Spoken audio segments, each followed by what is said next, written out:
வீசுது. உங்கள் சத்யாவில் குளு குளு ஏசி ஆஃபர். துர்கா,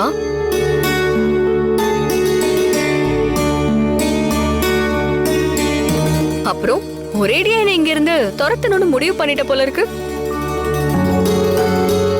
ஆனா ஒண்ணு, நானா போகணும்னு நினைக்கிற வரைக்கும் யாரும் என்ன இங்க இருந்து அனுப்ப முடியாது. அத நீ புரிஞ்சுக்கணும். நான் சொல்றத கொஞ்சம் கவனமா கேளு. உன்னை ஒரு ஆபத்து நெருங்கிக்கிட்டு இருக்க. நீதான் பார்த்து பத்திரமா இருந்துக்கணும். நான் தான் துர்கான்னு நிரூபிக்க அக்னி குண்டத்துல இறங்குறது தப்பான ஒரு முடிவு. நீதி கேட்டு அக்னி குண்டத்துல கால் வைக்காம இருக்கிறது தான் உனக்கு நல்லது. நீ என்ன சொன்னாலும் சரி, அதை எப்படி சொன்னாலும் சரி, இனிமே நீ சொல்ற எதுவுமே எடுபடாதீங்க. நாக்குல தேன் தடவிட மாதிரி பேசினா உன்னை நம்பிடுவேனா? நாளைக்கு உன் வேஷம் கலைய போகுது.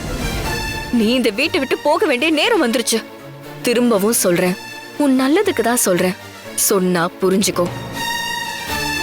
இவ்வளவு நாள் பொறுமையா இருந்த நீ இன்னும் கொஞ்ச நாள் பொறுத்துரு.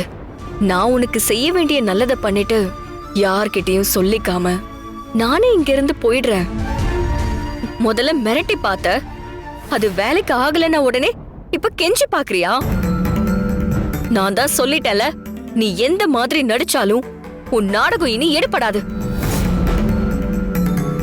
நீ அன்னைக்கு என்ன குளத்துல இருந்து காப்பாத்தலனா நான் சின்னையோட சேர்ந்திருக்கவே முடியாது. அந்த உதவிய நான் என்னைக்குமே மறக்க மாட்டேன். அதனாலதான் இத்தனை நாள் நீ பண்ண அட்டூழியம் எல்லாத்தையும் சகிச்சுக்கிட்டு இருந்த.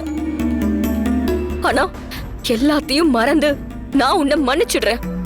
ஆனா நீ செஞ்ச தப்புக்கு பிராயச்சித்தமா நீதான் கனகான்னு சின்னையா கிட்ட போய் சொல்லிடு. அதுக்கப்புறம் கூட நீ இங்கே இருந்துக்க. எனக்கு ஒரு ஆட்சேபனையும் இல்ல. குளு குளுன்னு காத்து வீசுது. உங்கள் சத்யாவில் குளு குளு ஏசி ஆஃபர். உங்கள் சத்யா.